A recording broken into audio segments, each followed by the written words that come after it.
Edgar? Darling, I told you not to wait up for me. 9 o'clock in the evening is hardly a long vigil. Was there any reason you thought I'd gone to bed earlier? Well, you were having a cup of cocoa when I left. You usually drop off right after that. I didn't drink the cocoa. But you always drink your cocoa. Tonight, I decided not to, so I didn't. I see. Was there any particular reason? For what? Not drinking your cocoa. Suppose I should say there were. Are you saying so? What would you do if I did? Say it and see. All right then, I did. Did what? Did say it. No, you didn't. Are you sure? Quite sure. Then I do say it. Say what? That there was. Was what? A particular reason why I didn't drink my cocoa. Oh, that. Yes, that. Edgar, darling, if you didn't drink the cocoa, what did you do with it? Gave it to the cat. What cat? My cat? I say, I didn't think. That was your cat, wasn't it? Of course it. What do you mean, was? I simply mean it was your cat to whom I gave the cocoa. And it was. Where is the cat now? I don't know. It went out. Out? Out where? Do you know, I wondered that very same thing myself when it departed. Seemed a trifle upset after it drank the cocoa and scratched at the door to be let out. So I let it out. And you haven't seen it since, I suppose. But I have. I followed it. Followed a cat in the dark of the night? How? By the headlamp. What headlamp? Of your bicycle. You rode my bicycle? Edgar, that is a lady's model. What will people think? Oh, no one saw me, I'm sure. A running cat seldom uses the main roads at night. But why should you do such a thing? A man of your age and social position? Riding a lady's bicycle? It occurred to me that the cat, if it were feeling unwell, would turn to someone for help. Probably to its mistress. I had the instinctive notion that, wherever you were, it would find you. What do you mean, wherever I were? I told you where I was going tonight. There was a fundraising meeting at the church. Did you enjoy the meeting? Well, I suppose so. That is, as much as anyone can ever enjoy one of those tiresome events. Who was there? Edgar, I will not be questioned in this manner. One would think you were a barrister and I were a hostile witness. Now, if you'll excuse me, I am very tired and going to bed. Good night. Mavis! Well? Not 2 minutes after you left here, the Reverend Smithers rang me up. Oh? He was sorry to say the meeting had been canceled. Well, I was going to tell you about that. I was just so upset. About the cat, I mean. That had quite slipped my mind, that's all. I see. Oh, don't be so bloody superior. What is this fox and hounds game you've been playing since I got back here? What are you accusing me of? Do you know where I finally lost track of the cat? Sudbury Lane. Sudbury Lane? How strange. Why in the world would the cat go to Sudbury Lane? I thought he might be trying to find you. Preposterous. So, you were nowhere near Sudbury Lane tonight? Well, I may have been. After all, it is between here and the church. I may have driven along it. I'm sure I don't remember. Then, you don't remember parking your car there? Oh, yes. How silly of me. I did park there for a while. I just didn't realize it was on Sudbury Lane, that's all. I had a beastly headache, and I thought a short stroll in the open air would help it. But you weren't in the open air, my dear. You were in the second floor flat of the building in front of which you had parked. Really? Oh. Yes, now I remember. Remember what? I had a packet of headache powders with me, but I needed a glass of water to take them with. I saw a light on in the window of the flat, so I ran up there and asked the nice little old lady who lives there for a glass of water. Little old lady. In the second floor flat of Sudbury Lane. Why shouldn't there be a little old lady in the second floor flat on Sudbury Lane? Because there's a man's name on the bell push. A man's name? On the bell push. Oh, yes. Of course. The little old lady had just recently moved in and hadn't had a chance to put her own name upon the bell push. How could you possibly know that? She told me while I drank the headache powders. She was quite talkative. I see. Oh, don't say I seem that superior tone. I asked for water, she gave me some, and while I drank it, she told me she had just recently moved in and hadn't had a chance to put her own name upon the bell push. Then why did I hear a man's voice when I listened at the door? You listened? At the door. Edgar, that was a swinish thing to do. I had no idea you were so suspicious. Mavis, I was not suspicious, merely curious, and I did hear a man's voice in the flat. That was the radio, you silly fool. Little old ladies often keep it on, day and night, for companionship. And I heard a champagne cork pop. That was the little old lady's knee. She has arthritis. Arthritis, she said. I only heard it pop once. She only flexed it once. And you laughed. Naturally. She looked very silly when she popped her knee. And robo music? She put on a recording. It's some sort of therapy to exercise her stiff knee. Then why didn't it pop again? Because the therapy is working, of course. And then I heard you laugh again. Her rumba is ludicrous. And I distinctly heard your voice say, darling. She was a darling old lady. And then the clink of glasses? I was finished with my water. Then you gave a whoop of glee. Edgar, I never whoop. That was her schnauzer. I had trod upon the poor creature's tail. That's all. I say, darling, is all that true? Of course it is, darling.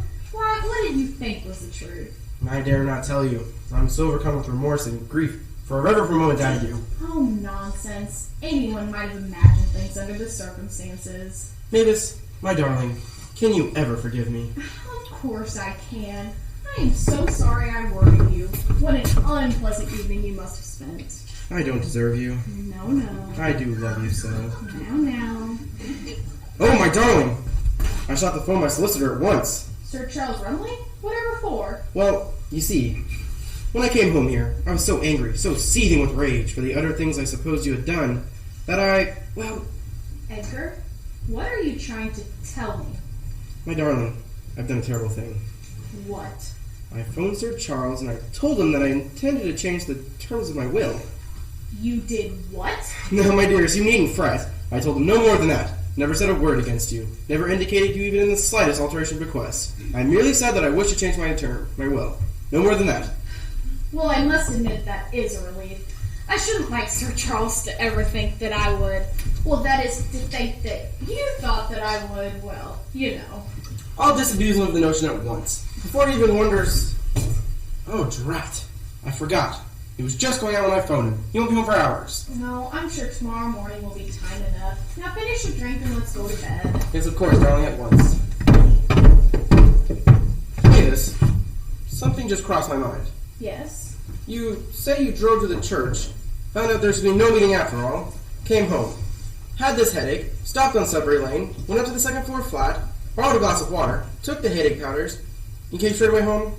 Yes, that's exactly what I did, precisely. Well, in that case, there's something about your story that's decidedly odd.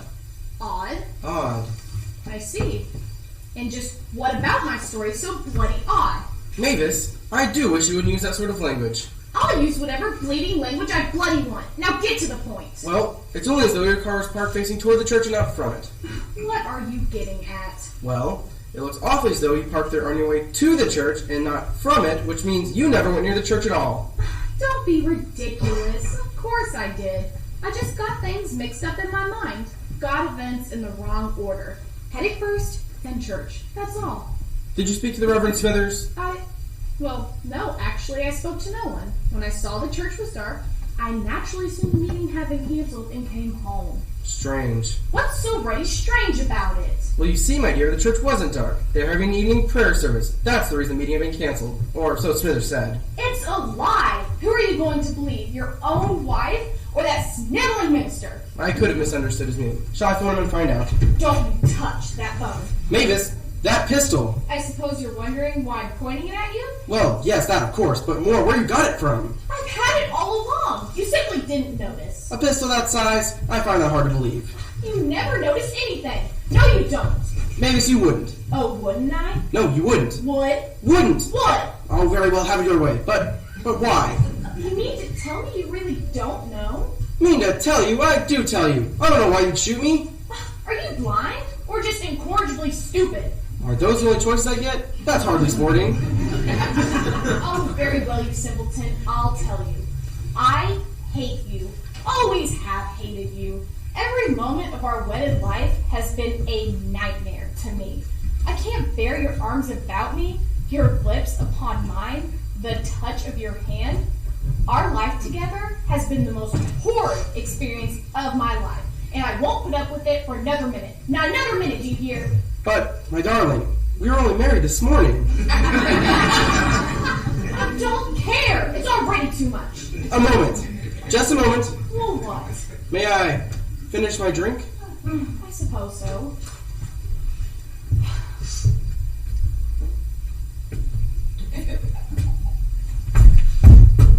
What in the blazes was that all about? Well, you see, I was trying to throw the drink in your face, then knock you out cold before you recovered from the surprise.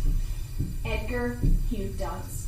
That trick won't work unless the other party is standing beside you. By Jove! Never thought of that. I say, might I have another go at it? Edgar, really now? Can't blame a chap for trying. I guess not. Well, if there's nothing more to it, then I suppose I'll be off. Cheerio! Cheerio! You're not dead! Sorry, no, only a flesh wound, but I must say it smarts like the blazes. Blast. I never was much of a shot.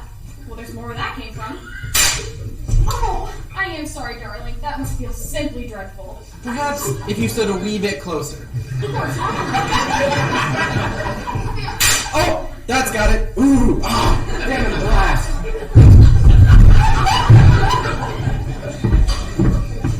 Edgar? Edgar? Oh, what have I done? What have I done? I must have been out of my mind. Whatever will I do? Hello? Oh, darling, it's you. No, it doesn't matter if I call you darling or not. Edgar's gone. No, I'm sure he won't be back unexpectedly. The fact of the matter is, I've shot him. Yes, with a pistol. Can I... No, there's just no way in the world I can make the police think that was a suicide. Unfortunately, in my enthusiasm for the project, I shot him 3 times. Yes, 3. Because the first 2 shots merely wounded him. I had to do it. He was there, I tell you, at your flat on Sudbury Lane. Don't mention it, darling. But what am I to do now? But I can't possibly. There's not enough room in the root of the runabout, even if I could manage to drag him out onto the driveway in the first place. Well, do come by then, and I'm sure we'll figure something out. Ta-ta! Oh, Edgar, why did you make me do it? Why? Why?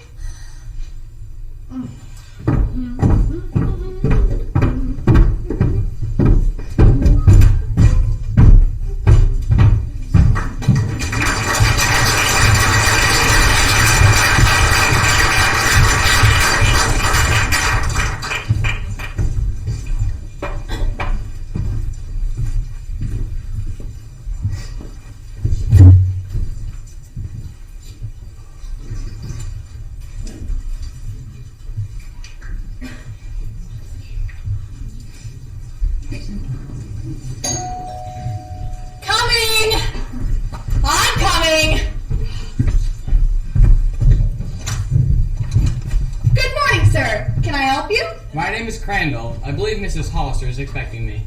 Are you sure, sir? She didn't mention any Mr. Crandall to me. She wouldn't know me by name, but she's expecting me. My card?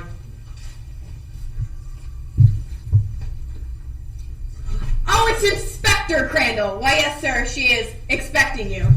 She's been ever so upset with the master not returning home last night. Please, have a chair and I'll tell her you've arrived. Can I get you anything? A cup of tea? Nothing, thank you, Miss... Molloy. Lottie Molloy. And it's Mrs. I've been the Hollister's housekeeper for over 30 years. Then perhaps you can tell me.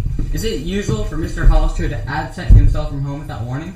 Oh, no, sir. Never, sir. He wasn't one to give word to folks. If he wasn't going to return home, he would have said so. Just where was he going last night? I assure you, sir, I have no idea. He didn't tell me. And he was still home when I went to bed last night. Oh, didn't you live on the premises, Lottie? Yes, sir. I have a bedroom just off the kitchen and the bath. And you didn't hear him go out? No, sir. And I didn't hear Mrs. Hollister come in either. Mrs. Hollister was out last night? Oh, yes, sir. I thought you knew that. No, but she may have said so when she rang at the station, and it simply got left out of the report. That's probably what happened, sir. Is that Mrs. Hollister? Oh, no, sir. Well, that is to say not the one that rang up the police last night. This is the first Mrs. Hollister. Master Edgar brought her here to Vinewood Cottage over 24 years ago to be his bride. She died, poor soul, nearly 5 years ago. Just after Miss Susan went off to America. Miss Susan? Master Edgar's only child. A daughter, I presume? Yes, sir. Why did she go to America? Well, you see, sir, her mother, that is the first Mrs. Hollister, was an American, and she wanted Miss Susan to attend the same university she had before she married the master. She graduated last month. It's a shame her dear mother wasn't here to see it. Of course, if she were here, she wouldn't have seen it, because it was over there. Yes. Of course, but you said last month and she's not home yet? No, sir, but I assume she's to be expected shortly. And why do you suppose that, Lottie? Well, I heard them arguing at afternoon tea yesterday. Arguing? Perhaps I put that a bit too harshly. Let's just say they're having a difference in opinion. About what? Miss Susan living here once she returned to England. Mrs. Templeton, excuse me, Mrs. Hollister, I'm still not used to her being married to the master, was a bit put out with the idea of Master Edgar's child from his first wife living under the same roof. If you ask me, sir, I think... Ask you what, Lottie? Oh, nothing. I think that's Mrs. coming now. Mrs. Hollister? Yes? I am Inspector Crandall of the Harrogate Police. Inspector? I thought they would simply send around a constable. They would ordinarily, but you see, your husband is a rather important man. Or was. Lottie, I'm just saying, it's not like the master to not return home like this. I just know something as awful has happened. Nonsense. He's probably staying away for a joke. A joke, you say? Edgar is a terrible tease. Then why did you summon the police? Yes, why? Well, of course it might not be a joke. Of course, it isn't. Yet, you say is a terrible tease? Yes, he is. No, he's not. Is? Is it? Really, Mrs. Molloy? Come, which is it? Was he a tease or not? He was. Why did you say was? Why did you say was? I didn't. Did so. Didn't. Did? Mrs. Molloy, please. Well, he wasn't a tease. Wasn't? Is it? You said wasn't. Did it? Did. Come now, which is it? You mean, which was it? Which was what? It. What? What you said. When? Earlier. Oh, then. Exactly. Oh. I'm glad we finally cleared that up. I do so like to keep matters clear, don't you? Quite. Will that mean all, Mrs. Hollister? Yes, Mrs. Molloy, you may go. Excuse me, but I have a few questions for Mrs. Molloy. Oh, sorry. That's all right. Not you. Oh, sorry. That's alright. Do go on, Inspector. Thank you. Now, Mrs. Hollister, when did you first notice your husband was missing? Just before I phoned the police. And when precisely was that? Just after I noticed Edgar was missing. Oh yes, that agrees with the police report precisely. Well, after all, Inspector, I have nothing to hide. Now, Lottie, you say you did not hear your master go out? No, sir, I did not. But that doesn't mean he didn't go out. No, of course it doesn't. I was just stating facts, Mrs. Yes, of course you were. But in any case, he must be out since he is not in. You searched, of course, before reporting the police station. Oh, yes, everywhere. Upstairs, downstairs, even the cellar. Why do you say even the cellar? There's something frightening about it, that's all. It's very dark, no windows or anything, and it's all cold and damp and walled in with fieldstone, and all those corks floating there like rows of staring eyes. Corks? Oh, my husband has quite an extensive wine storage area in the cellar. Large upper shelves running from wall to wall, right beneath where we are sitting. Might I see the cellar? If you like. Would you mind if Lottie showed you the way? I don't like it down there. As you prefer. Lottie? Right this way, sir. Maybe it's the master! Nonsense! I mean, why would Edgar ring up? Why wouldn't he simply come home? Maybe he can't come home. He might have had a motor accident. Impossible! Edgar didn't have a car. I had the car. Really? How odd. What's odd about it? Well, if you had the car and your husband is missing, how did he leave? Yes, I hadn't thought about that. How did the master leave? He might have walked. A man, his age, in the night air, on foot. It does seem unlikely, Mrs. Hollister. Edgar was an unlikely person. Isn't anybody going to answer that? You're closest. Really, Mrs. Molloy? I'll get it. Hello? No, he doesn't seem to be in. Will anyone else do? Oh, just a visitor here. Would you care to speak with Mrs. Hollister? Oh, I see. Yes, I see. And what exactly were the terms of the new will? New will? New will? Oh, he didn't, but isn't that a bit strange? I mean, calling you in the middle of the night and then... Of course, I understand from his wife that he was a bit of a tease. Oh, really? Yes, it's extremely interesting, Sir Charles. Yes, I realize that a solicitor shouldn't reveal intimate details about his client. But don't worry, Sir Charles. I am an inspector of police, so everything you just blurted out will be held in the strictest confidence. Yes, not a word to anybody, I promise. Ta-ta! What did he say? Well, Sir Charles said that your master rang him up and said he Inspector, I think that's perfectly right of you. You just gave your word to keep that call in confidence. How can you deceive Sir Charles this way? Oh, I never deceived Sir Charles, Mrs. Hollister. But you see, I can't be certain that was Sir Charles. It may have been an imposter. The caller believed you and you said you were a policeman. Of course. I am a policeman. Oh, this is madness. Madness! Never mind her, Inspector. What did Sir Charles say? Well, Sir Charles said that your master rang him up and said he wanted to change his will. Aha! And in whose favor? Well, of course he did not know, so the old will stands as is. But he did have an appointment this morning, and when he did not keep it, he naturally rang up to find out why. And by the way, Mrs. Hollister, Sir Charles said that your husband is not a bit of a tease. If that was Sir Charles. Oh yes, that's true enough. And besides, even if it were he, his opinion is no more than that. A husband is far more likely to be a tease to his wife than to his family solicitor. I hate to admit it, but that makes a lot of sense, Inspector. Yes, I'm afraid it does, Lottie. Now, back to the business at hand. Will you kindly point me the way to the cellar? Yes, sir, it's this way. I see that you're a bit of a tease yourself, Lottie. Well, I can't be spit and polish every single moment, I always say. When did you ever say that? You've never said that in your life. That's all you know. Now, ladies. Maybe it's the master. It can't be. Edgar had a latchkey. There'd be no need for him to ring the bell. I hate to admit it, but that makes a lot of sense, Inspector. Didn't you just say that? It's a handy phrase. Can't I use it more than once? Oh, who can that be? Who can that be? Let's find out. Constable Howard, isn't it? Yes, sir. Abel Howard of the Howardgate Constabulary. That's who I am, all right. Dashed it all. Didn't they tell you I was handling this investigation? Yes, sir, that they did indeed. They said you're here in a routine missing persons case.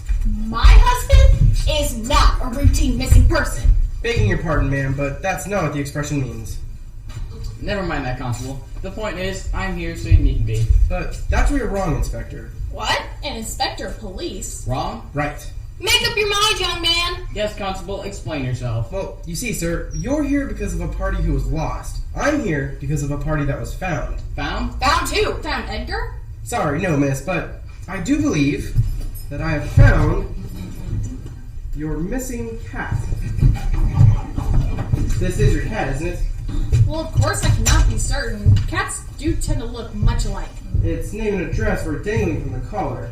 Of course, animal tags can be forged. Well, just let me see. Oh dear. Yes, this is my cat. What happened to it? Motor car? Rather more than that, I'm afraid. We have reason to believe your cat was met with foul play. Oh, How so? Well, a routine inspection of the animal indicated that before it had perished, it had been drinking cocoa. What's so interesting about that? Yes, lots of cats like cocoa. Well, the cocoa had been adulterated with a large dollop of potassium cyanide. What? You mean murder? That's the way it looks. But that's ridiculous. Constable, are you quite sure? Yes. Why would anyone want to murder a cat?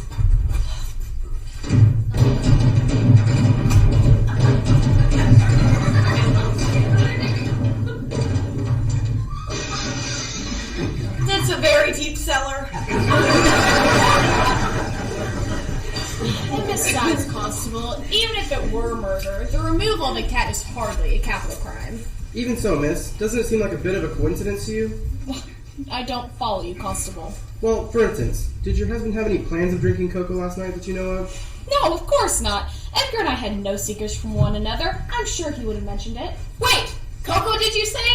Why, when I got up this morning, there was a pan of cocoa still on the stove. Mrs. Molloy, how dare you say such a thing? You are discharged. As After more than 30 years? No, right this instant.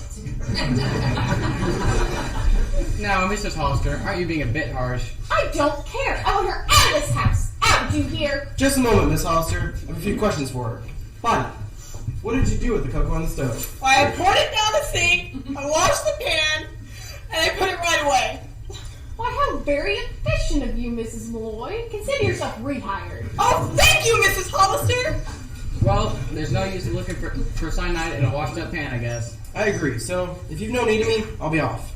As a matter of fact, I could use a hand. I need to go over to Sir Charles Rumley's office and check on the bequest of Edgar's will. Oh, must you? I mean, it's not as though Edgar were dead or anything. He's only mysteriously absent. Well, I do so like to keep matters clear in case he does turn up dead. You save a lot of time later on. Oh, well, whatever you think is best, Inspector. While I'm gone, Constable, would you be so kind as to investigate the cellar in case Edgar is lying about the place? But there is a cellar. Why would he be lying about it? Not lying about it, lying about. In it. Well, whichever he's doing, I'll toddle down and find out. And I'm off to interrogate Sir Charles. And I'll head to the kitchen and see about some luncheon. And I'll be in my room with a beastly headache. Cheerio. Cheerio. Cheerio! Cheerio.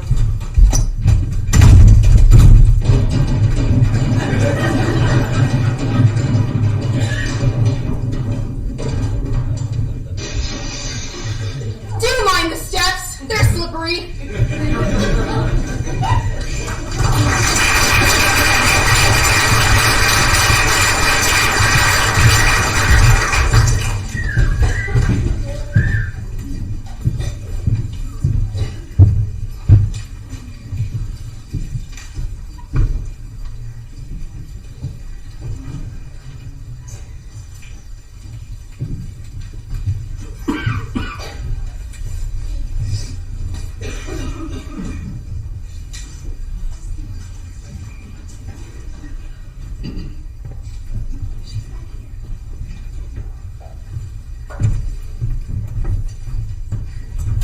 Constable, Radio! wouldn't you like some breakfast? What time is it?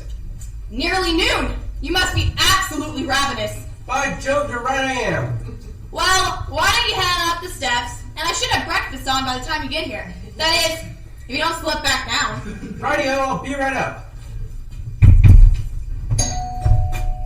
Who in the world could that be? Oh, Miss Susan! Heaven be praised! It's really you! Oh, Lottie, it's so good to be home again. Barry, this is Lottie, about whom I have told you so much during our delightful voyage over. And that's Mother, hanging on the wall. Handsome woman, don't you think? People say I take after her. Pity she couldn't be here to meet you. But of course, that's rather difficult, since we buried her 5 years ago. My father built a sideboard with his own hands. He was always mucking about with carpentry of some sort. He used to enjoy making all sorts of things with hidden handles and secret drawers. There's one now. I say, there's an awful draft in here. Why, of course, we've left the front door wide open. Theory, would you be a dear? Thank you. Oh, but homecomings are so utterly delicious, aren't they? Where's Father? Oh, Miss Susan, I don't know how to tell you, but your father has vanished. What did you say, Letty? Lottie, Lottie. Miss Susan's father has vanished. Vanished? Then how terribly inconvenient. And I was so looking forward to showing him my diploma. I worked so hard to graduate with honors, and now all my effort hardly seems worth it. What's the point of studying if no one's around to care? Darling, I care. Yes, I dare say you do. But that's the function of a fiancé after all, so it scarcely counts. Miss Susan, fiancé, did you say? Yes, Master Draper and I became officially engaged just 3 miles off of Liverpool on the afterdeck of our steamship last night. Barry was so frightfully romantic. Lottie, I wish you could have been there to hear. Probably wouldn't have spoken my piece with the Winchester, honey. No, that's true. So perhaps it was just as well Lottie wasn't there, my dearest darling. Oh, but we're deviating from the principal topic, aren't we? Vanished, you say. Father? It would certainly seem so, Miss Susan. We haven't been able to find him. Father? Oh, Father, you had us all so terribly worried. But now you're here, and all is well again. And I simply have to introduce you to my fiancé, Barry Draper, who is a charming American I met on the boat ride home. Miss Susan, that is not your father. That is Abel Howard of the Hargate Constabulary, who is helping us search for your father. What? Really? Oh, I am ever so sorry. But you do bear my father a rather striking resemblance. Can you ever forgive me? That's all right, miss. After all, you've been away 5 years. That's true. And I do have such a dreadful memory for faces. Don't I, Barry? Why, Barry, is something the matter? Susan, darling, would you mind very much letting go of the constable? Oh, of course. Believe me. I hope I haven't offended you, Constable. Not at all, miss. These things happen. I say, do you suppose Miss Templeton knows where Father is at? Last letter I had from him, she and he were getting on just splendidly, and it occurred to me that perhaps they might have gone off on a holiday. Oh, Miss Susan, you don't know. Of course you don't know. You're on the boat when it happened. Well, what happened, Letty? Lottie. Lottie. When what happened? Oh, Miss Susan, I don't know how to tell you, but your father's remarried. What? When? Just 2 days ago. Friday morning it was. What? The very day he vanished? The very day. Married that morning, vanished that night. With or without the former Miss Templeton? Without.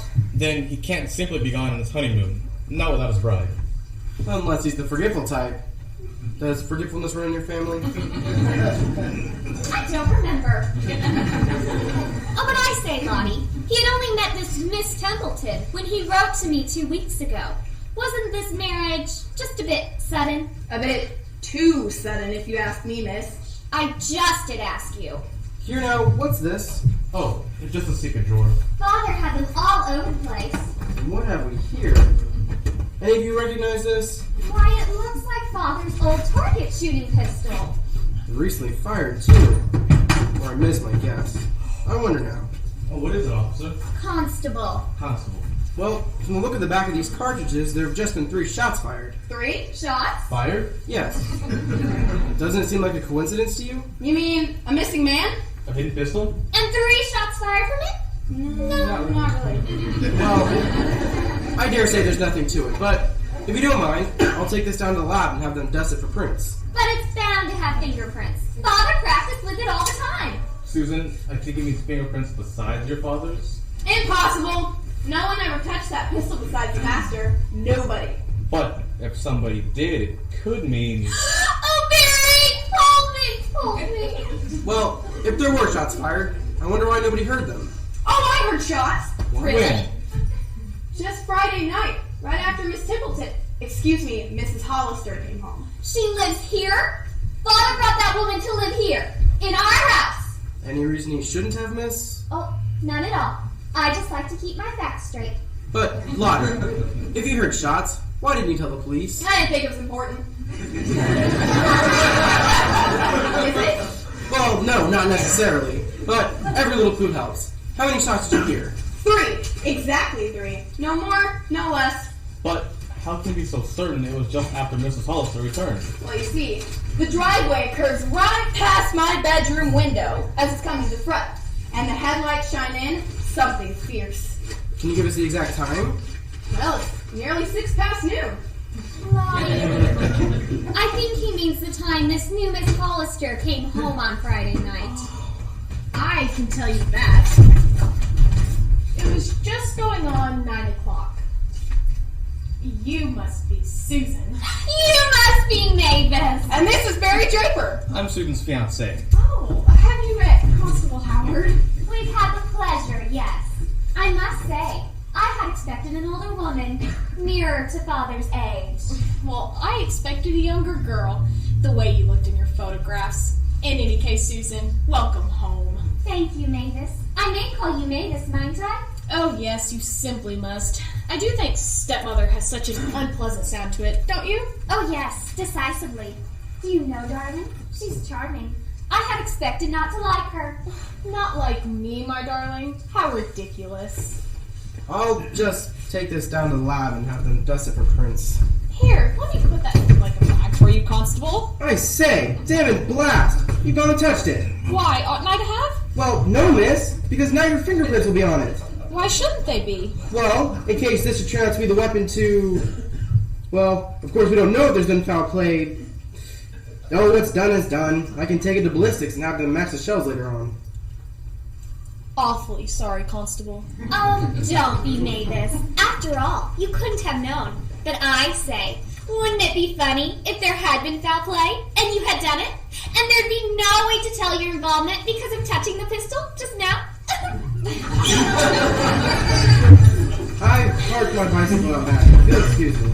Oh, certainly. Certainly. Oh, by the way, Constable, did you find anything in the cellar? Well, yes and no, miss, but certainly nothing that's smacking criminal. There's a brand new wine rack from about here to about here in the cellar. It quite walls off the back area. I tried to get a peek behind it, but it's nailed up tighter than a drum. You wouldn't happen to know what's behind it, would you? No, I'm sorry. I wouldn't.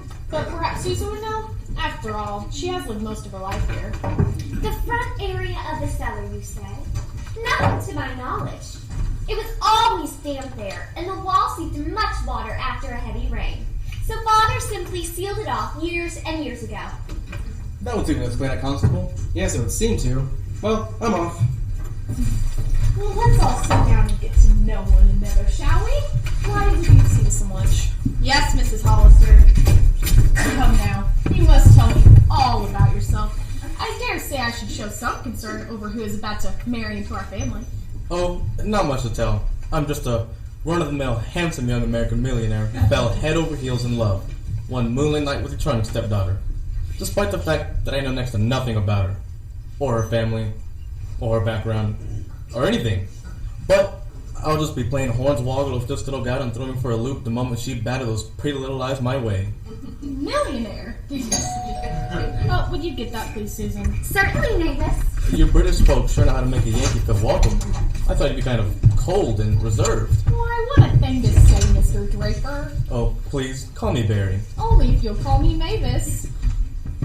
Inspector, don't tell me you're hard at work on Sunday. Crime knows no calendar, Mrs. Hollister. But who am I over here? I'm Susan Hollister, just back from America by steamship, during which voyage I met and became engaged to Barry Draper, the young man you see there on the sofa.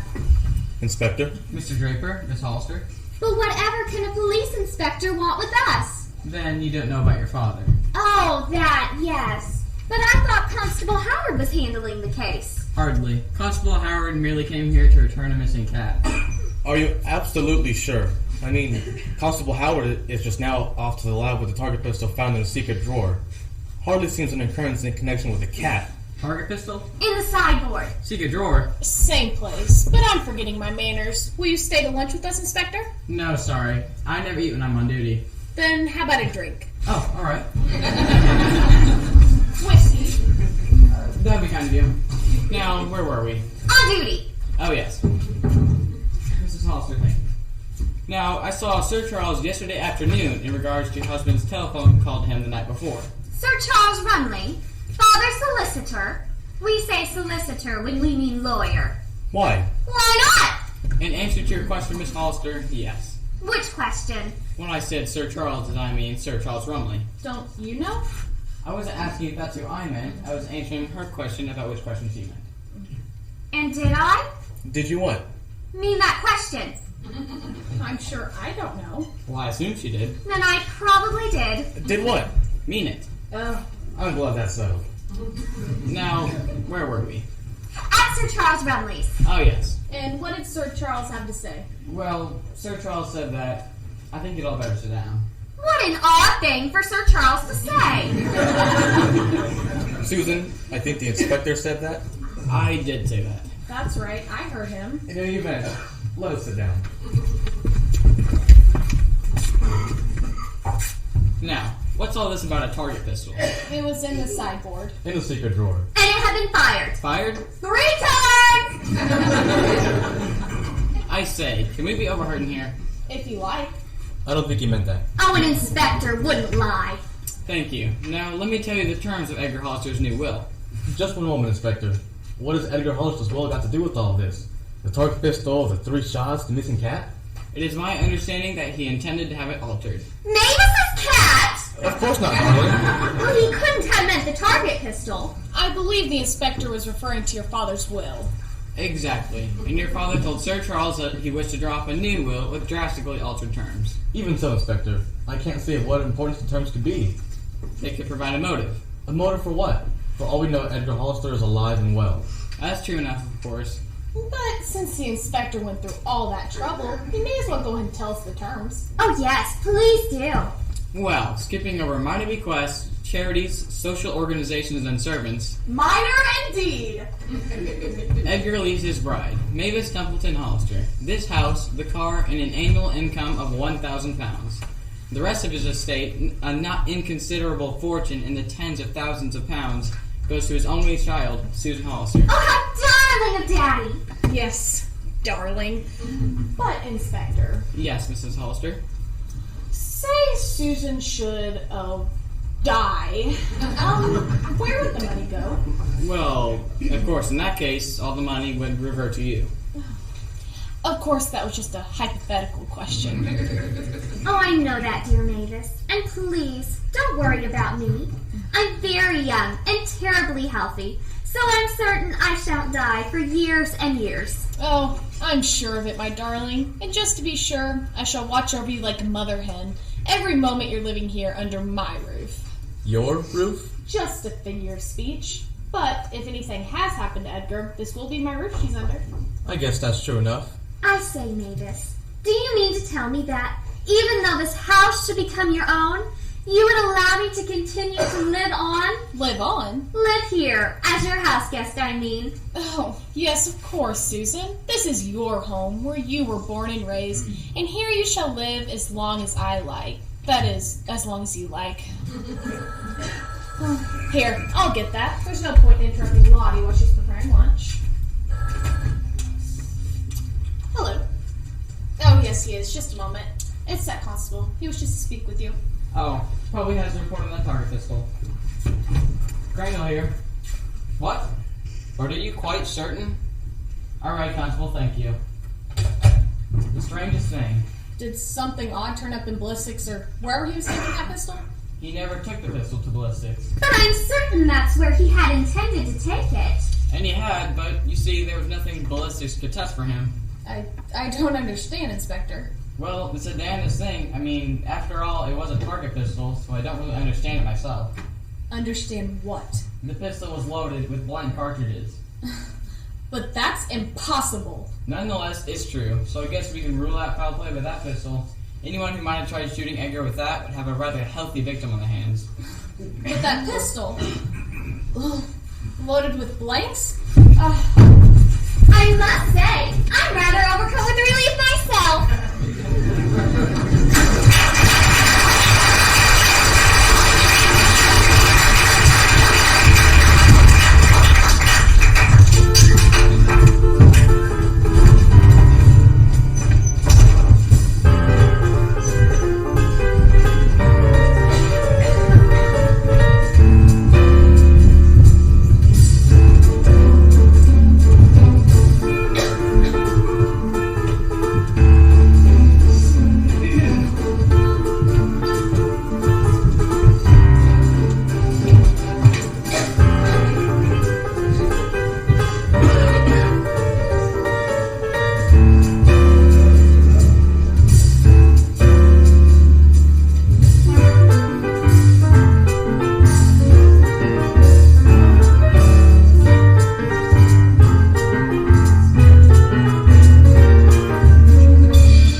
sure until you've tasted it, darling.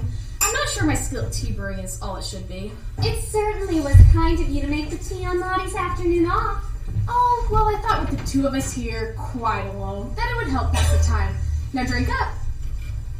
It's so hard to simply just sit here, wondering, worrying. About what? Why, Father, of course. Oh, yes, of course. I'd nearly forgotten. Forgotten Father? What I mean, my dear, is that I've been so swept up in my own personal concern for him and his whereabouts that I nearly quite forgot how much you must also be concerned. Now drink up. Do you know, I was just wondering if Father might not be in the cellar. What a silly notion. The cellar indeed. If he were, we'd have found him there. Oh, but you see, there's a secret room down there, and I only just now remembered it. You must be mistaken, my dear. Now hurry and drink your tea before it gets cold. But Mavis, didn't Father tell you about it? His various secret rooms and drawers and things are his particular pride and joy. I would have thought he'd have shared the secret with the woman he married. Well, he may have said something about it. I've just been so upset since his disappearance that I can't be expected to recall everything. No, of course not, dear Mavis. I quite understand. But I do think it might be worth our while to have just a little peep into the murder room. Where did you say? Oh, that was just Father's little joke. You know how funny he is. Yes, a barrel of laughs. He always used to josh about a secret room in the cellar. Said it'd be the perfect spot to hide a body after a murder, because no one knew it was there. So we came to refer to it as the murder room. Are you sure he said nothing to you about it? Well, he may have said something or other. Oh, that room. Just behind the wine rack, you mean? Yes, that's the one. I thought he might be hiding there, perhaps. He does so enjoy pulling one's leg. Oh, I dare say. But in any case, he simply can't be in that room. Constable Howard mentioned quite definitely that the wine rack was solid. Seems to me as if the murder room has been nailed shut.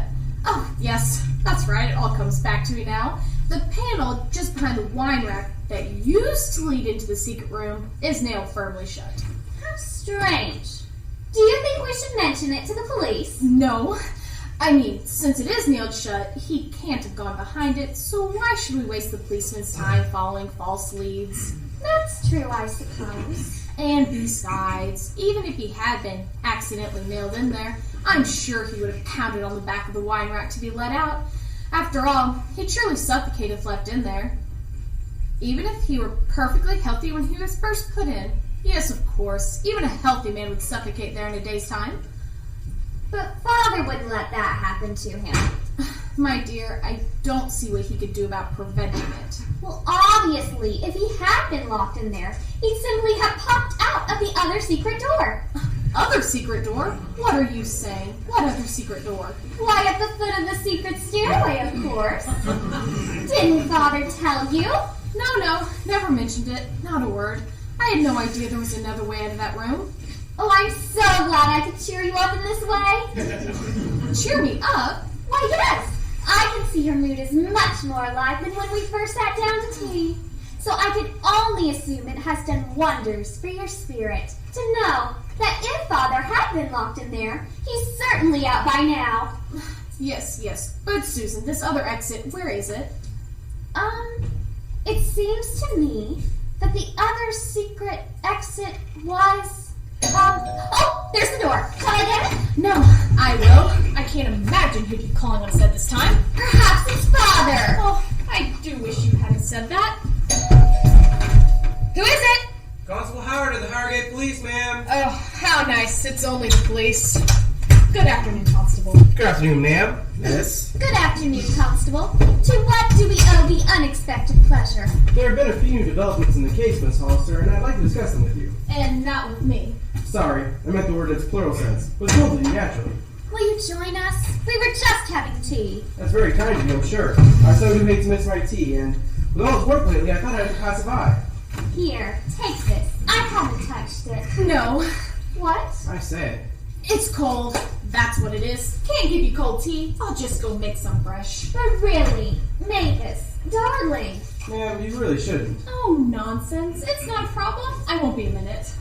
Is your stepmother always this jittery, miss? Oh, I'm sure not. It's just worried about Father. It would make anyone a bit jumpy. Do you know? I thought she fainted when I suggested it might be Father at the door just now.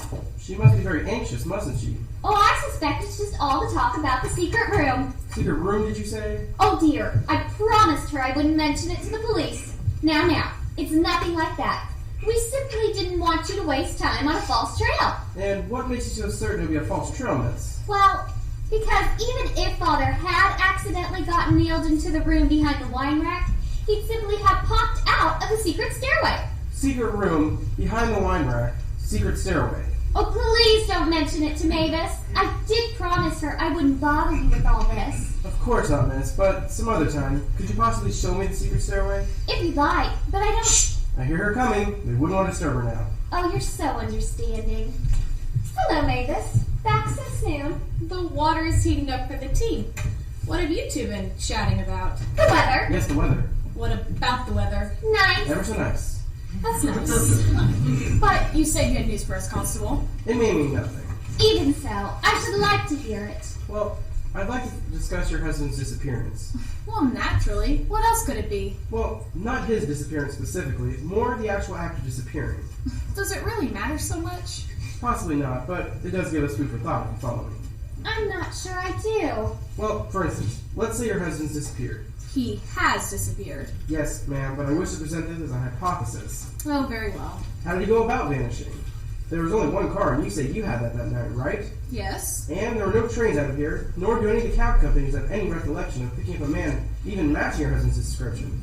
Nor was there a car here before your own that night. Can we be quite sure of that? Oh yes, Lottie assures me. It seems she's a light sleeper, and the headlights of any car in the driveway wake her. Perhaps the car came while it was still light out. It is July. The sun seldom sets before 8 o'clock or so. Yes, but if that were the case, then Lottie wouldn't have gone to bed at all. He might have walked. Without anyone seeing him? Oh no, I think not, Mavis. Father is a rather well-known personage hereabout. Someone would have remembered. Someone did remember seeing him. There now, what did I tell you? But he wasn't walking. What was he doing? Cycling. On a lady's bicycle. After dark. Father, on a lady's bicycle? Whatever for? We don't know, but from 3 independent witnesses, it appears he was following a cat. But that's absurd. Why would Father follow a cat about? You don't suppose it was my cat he was following, do you? That's very astute of you, ma'am. That's exactly what we did suppose, especially after finding out your cat had been poisoned. Mavis's cat? Poisoned? I'm afraid, my dear, that in the excitement of your father's disappearance, I quite forgot to tell you about that. That's understandable. Thank you. But in any case, we've cleared up the means of Father's disappearance. With no car or train or cab, he went off by bicycle. Well, the only problem with that, miss, is that the bicycle was found here in your garage. Nonsense. You can't know it was the same bicycle. The 3 witnesses' descriptions tally. In every respect? Every one. Gold handlebars, bright red hand grips, turquoise frame, orange fenders, mink fur seat cover, revolving taillights, 3-tone bell, polka dot chain guard, and lemon-colored pedals. There must be hundreds like it. Of course there could be, ma'am. I'm sure there are. Yes! I saw one just like it this very afternoon. There, you see? And where was that, miss? In our garage. Miss, perhaps you don't understand. I'll just go see about that tea, Constable. Oh, yes, the tea. What was I talking about? I don't recall. Well, I'm sure it wasn't that important, so I'll just go get that tea. I wonder where Father went on that lady's bicycle. Oh, we know that right enough. It appears he parked it outside a 2-story building on Sudbury Lane. Mavis? Everything all right, ma'am? Yes, just fine. I dropped the tea service is all. Oh, what a pity. That's all right, ma'am. I can get a cup when I return to town. Oh, it's a terrible mess, I'm afraid. I hope Lottie doesn't have too much trouble cleaning it up. But you're saying, Constable. Well, that's all I have to report for now, but I'll keep you posted on any further developments. I'm dreadfully sorry about your tea, Constable. I hope we can do better the next time you join us. Susan, it isn't likely the Constable will be joining us for tea again. But surely he wouldn't hold dropping the silver service against you. What I mean, my dear, is that in the normal course of events, the constabulary doesn't pop in socially to hobnob with people in exclusive neighborhoods. Your stepmother's right, miss. It is a bit unusual if you follow me. I'm sorry. I didn't know. That's what comes of receiving my higher education in America. That reminds me, miss. What's become of your friend, Mr. Draper? Theory? Oh, he was saying about taking a room at the hotel in town. I expect him to drop by any time now. But you're staying on here, with your stepmother, all alone. Is there anything wrong in that? And I'm not alone. Not really. Not with Lottie here. Of course, she's not here today. I see. Well, you must be very busy, Constable, so we'll let you be on your way. There is one more bit of information I forgot to give you. And what was that? It may mean nothing. Oh, do tell us regardless. Yes, do. Well, it seems that the first floor tenant in the building on Sudbury Lane saw your husband leaving, and And? he did nothing. He did? And a thing. How odd. What thing? Well, he removed the name of the second floor tenant from its position near the bell push. He did what? Removed the name of the second floor tenant and put it in his jacket pocket. What an odd thing to do. Yes, we thought so. And did this witness happen to notice what sort of jacket he was wearing at the time? Why, yes, she did, because it was so unusual. What was so unusual about it? Well, he was wearing a rather expensive-looking smoking jacket. Hardly the sort of thing one wears in the trail of a fugitive cat after dark. It certainly doesn't sound like the sort of thing Father would do. No, it's not at all like him to do such a thing, which makes me suspect that either your witness is in error or that man was not Edgar. Oh, it was Mr. Hollister, all right. My witness is sure of that. She even stepped out into the foyer and saw him get upon his bicycle in the street lamp. She saw his face quite clearly. And did, in the second floor flat on Sudbury Lane, what have you done about that? Why, nothing. Do you think we should? Didn't you ever ascertain who lived there? Why, should we? No, I mean, I'm sure whoever lives there could be of no help to you. After all, if Edgar was seen leaving the place, he obviously hadn't disappeared as yet, so I'm sure whoever lives there could be of no help in your investigation. I hadn't thought of that. You're quite right, of course. Of course I am. Now that you mention it, I don't suppose it could do any harm as to finding out the second floor tenant's identity, just in case. Just in case what? Why, Mr. Hollister might have said where he was going next, don't you see? But you've already as good as said he came back here. You did say the bicycle was found in our garage, didn't you? By Jove, you're right. I don't suppose there would be any use in bothering the second floor tenant. Ugh, none at all. You really mustn't bother. So, Susan, will you take the constable out to his police car, bicycle, or whatever he came on like a good little hostess? Certainly, Mavis. Whatever you'd like. Come, Constable. Good afternoon to you, ma'am. Good afternoon. Hello? Darling? Oh, that dreadful constable is going to investigate the second floor flat on Sudbury Lane. Yes, your flat. How soon can you move out? Oh, well, he mustn't see you there. Oh, if he should connect the two of us. Well, then what are you going to do? If you think it'll work. Oh, by the way, Susan said something about a secret exit from the secret room where we put you-know-who the other night. No, she didn't. Well, of course I shall question her further. What do you think I am? And so are you, dearest darling. But I better fly. She's back to the top. Oh, darling, back so soon. It was only to the end of the drive, Mavis. Oh, yes, of course. I'm so worried about your father. I don't know what I'm saying. But you were just about to tell me where the secret exit from the murderer was. I was? Yes, just before the constable dropped in. Oh, that's right. I am sorry, Mavis, but do you know, for the life of me, I can't remember. But you must remember. But why is it so terribly important? Tell me where it is. Tell me. I must know. I must. Tell me where it is, or I'll... Oh, there's the door. Barry, darling. Susan, dearest. Did you find yourself a room? Yes, quite a nice room. It's only about a mile away. It was such a lovely day. I walked over here. Oh, but I've interrupted Mavis. What were you saying, darling? Nothing important, Susan. Oh, Mr. Draper, how nice to see you again. I do hope you can stay a while. Did Susan tell you? Tell me what? Do you know, darling, it completely slipped my mind. That's my girl. What has Susan forgotten to tell me? Barry and I are going to be married. What? When? Right this very afternoon. Isn't it delicious? By Reverend Smithers. Won't that be nice? But married, Susan? The license, the waiting period, the flowers. Oh, I scattered a bit of money about in the right places, and they waive all its requirements. It's all set. But you can't be married just like that. Why not, Mavis? Because, well... Oh, if you're worried about my inheritance, please don't. Barry asked Sir Charles about that, and apparently there's no problem whatsoever if I marry. Barry will be my heir if I should die. No, it wasn't that. Then what was it, Mrs. Hollister? Edgar, surely you don't want to marry there without your father to give you away. And even if you do, think of Edgar's feelings. He would be absolutely heartbroken to miss your wedding. Oh, dash it all. She's right. What could I have been thinking of? Yes, stupid of us. Of course we'll wait until Mr. Hollister is found. Oh, good. But what if father isn't found? We certainly can't wait indefinitely. Oh, naturally not. Just a day or two should be time enough. Oh, very well. I'll show him back to town and tell the Reverend Smithers to hold off. It's only for a day or so, my darling. And I do so want Daddy there. I understand, sweetheart. Well, I'm off to town. Perhaps that's for me. I told Sir Charles to phone if there are any problems he hadn't thought of. Oh, and perhaps Reverend Smithers can't have the church ready on time today after all. So it could also be him. On the other hand, it won't matter if we can't, since we're not going to be married this afternoon after all. That's true. Still in all, I wonder who it could be. Suppose I answer it and see. Hello. Who is this? Who?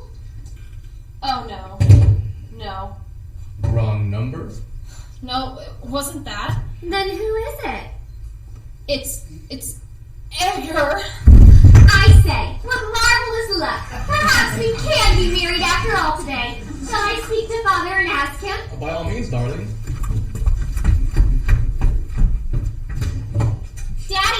Daddy, darling, Daddy, are you there? Oh, blast, he's run off. Who did this to my kitchen? And who did this to my floor? Mavis fainted and fell when father phoned. I'll bet you can't say that 3 times fast. What? Oh, nothing. Well, we can't have her cluttering up the floor. Oh, can you give me a hand, young man? Really now? Sorry, just my American musicality caught me at the wrong moment again. Thanks, Lottie. I think I can manage well from this point. Be careful, darling. Don't wrinkle her dress. I'll try not to. Lottie, where shall I put her? Well, I suppose hearing from her missing husband must have given her quite a shock. Potentially a nice place to recover, but that armchair is much too uncomfortable. Oh, and so is this couch, but... Lottie, anywhere. Her bedroom's just at the head of the stairs. Those stairs? They are a bit steep, aren't they? Here, let me help you.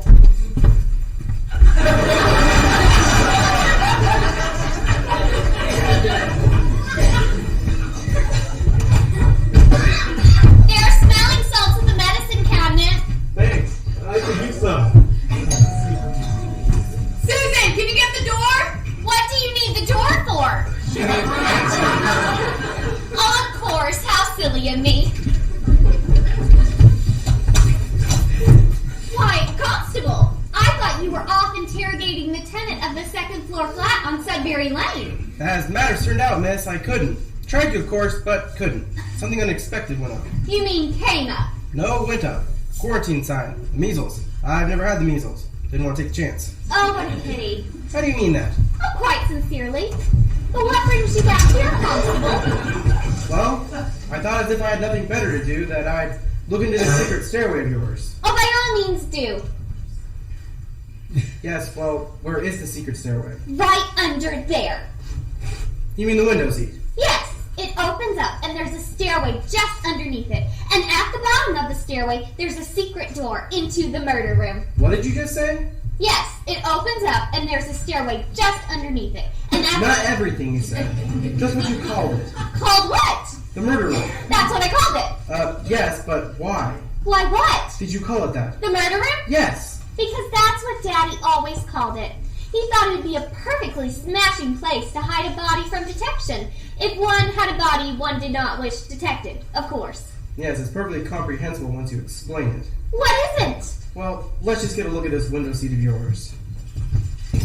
I said, no one's likely to be poking in here while I'm nosing about, are they? You mean out of the window seat? Well, yes, that of course, but more into this room. You see, I don't have a warrant, and until I can get one, I really ought to get the information to get one. But I can't really get one until I have the information. But I can't really be snooping around without the warrant. Do you follow me? How's that again? Some other time. I say, is that nailed shut? Daddy made the lid immovable, so no one would find the secret stairway by inadvertence. But, dash it all, what's the point of having a secret stairway if the lid's immovable? If the lid were movable, the stairway wouldn't be a secret. Yes. Well, how did your father go about operating it? Oh, I see what you're getting at now. Well, whenever Daddy wanted to use it, he moved the secret switch that undid the lid.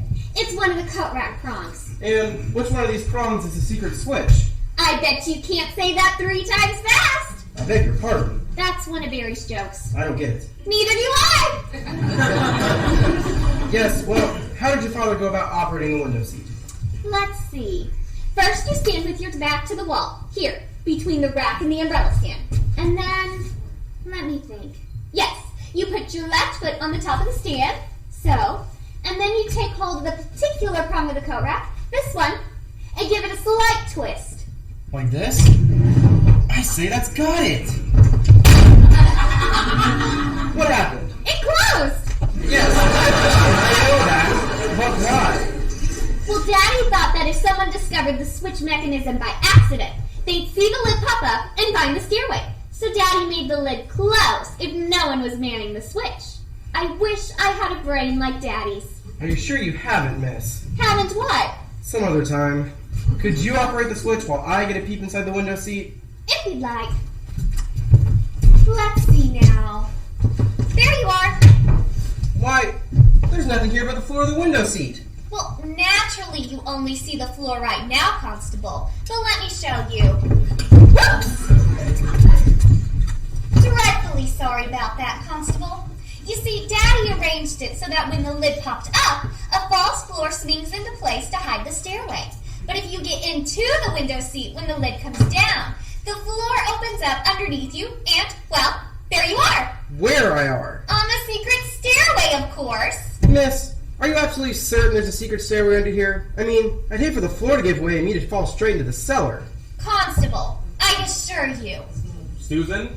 Yes, darling? Did you scream just now? No, darling, that was Constable Howard. He mustn't know I'm here. Constable Howard? Don't answer him! He wasn't asking me, he was questioning you. About what? I don't know. Susan, why don't you answer me? Would you mind repeating the question? What question? What question? I don't know. Susan, who in the world are you talking to? What makes you think I'm talking, darling? Well, I can hear your voice for one thing. Susan, would you mind telling me? Stop him. Barry, darling, don't come down. Please? Why not? Because I'm dressing. Not really, Constable. In the living room. What shall I answer? Don't ask me. Don't ask me! Susan, what on earth are you talking about? I've got to hide. Where? The window seat. But it's closed! Well, open it. Now what? Close it, you imbecile.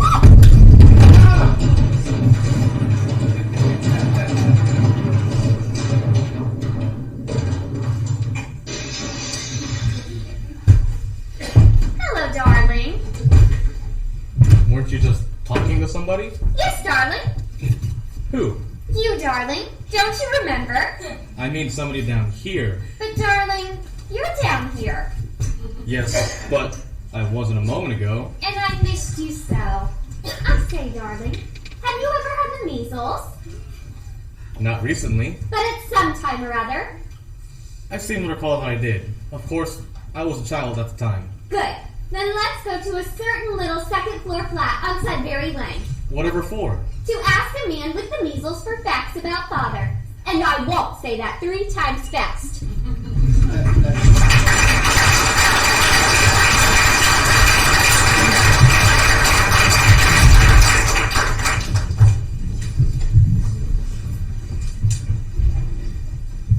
Yes. Operator, are you sure it doesn't answer? Well, I did try dialing it myself, but when I couldn't get a reply, I thought that maybe you could. But there must be somebody there. Alright, thank you anyway. He can't have gone out. He would have told me. Did you call Mrs. Hollister? Yes, but there's no answer. No, I mean, did you call me just now? What? Oh, no, Lottie, no. Are you sure there haven't been any phone messages left for me since this afternoon? No, Mrs. Hollister. No what? No, you're not sure? No, there have been no phone messages. Not even from Susan and her young man? No, Mrs. I don't understand it. I just don't understand it. They said nothing to you about where they were going. No, Mrs. Hollister. Master Barry helped me carry you up the steps while Miss Susan waited down here. And when I came back down, they were both gone. Oh, there it is again. Did you hear it, Lottie? Did you hear it? Yes, Mrs. Hollister, that makes 9. Did I ask you to count? Must you keep on troubling up those terrible noises we've been hearing this evening? I'm sorry, Mrs. Hollister. It's just that... Never mind. What? Tell me what. What do you know that I don't? It's just that on the morning the master disappeared, I bought 10 new 10-penny nails. And wouldn't you know it, as soon as he vanished, well, they vanished along with him. Oh, don't be ridiculous. You simply miscounted. No, Mrs. Hollister. I would never miscount 10-penny nails. They're too expensive. Lottie, a 10-penny nail is called that because of its length, not its price. I've been swindled! Someday that woman will drive me mad. Oh, perhaps she already has. I must be imagining things. No, wait, she heard it too. It can't be what I think it is. It's the house. That's what it is. It's an old house. They often make noises in the night. Nothing at all. It's nothing. Nothing at all. Lottie! Did you call Mrs. Hollister? Yes! Get out here now! Come here at once! I need you! Now, missus! There's nothing to be afraid of. I'm sure. Then why aren't you here? Because, missus, I'm under my bed! Oh, stop. Go back where you came from. Stay away. Please, stay away. Oh. Oh. Darling? Who is this? Reverend Smithers? What in the blazes do you want? Bridesmaids? What bridesmaids? Waiting for whom? Oh, damn and blast. Didn't they tell you the bloody wedding has been postponed? Till hell freezes over for all I care. Now will you please ring off? Because I'm expecting a very important phone call, and I can't miss it. Whoa, what's happened to the lights? Hello, everybody! We're home! Yay! Mrs. Susan! What's happened?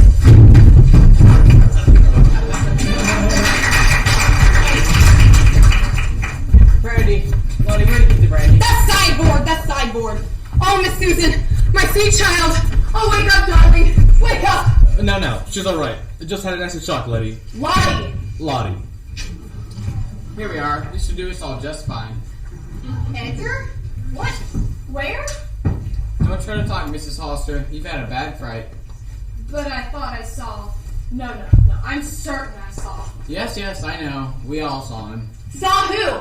I didn't see anybody! Then take our word for it. It was Edgar Hollister. In the flesh. We hope. Daddy? Oh, I must have been dreaming. Don't worry, darling. Everything's alright. Just stop chafing your wrist. Oh, sorry. My, but that's smart. Whatever did you do to me? He was chafing your wrist, Miss Susan. Why? It's a thing to do with a person who's fainted. I'm not entirely certain why. The pain wakes them up. Inspector, may I please have one of those before you finish off everything? Sorry, here you are.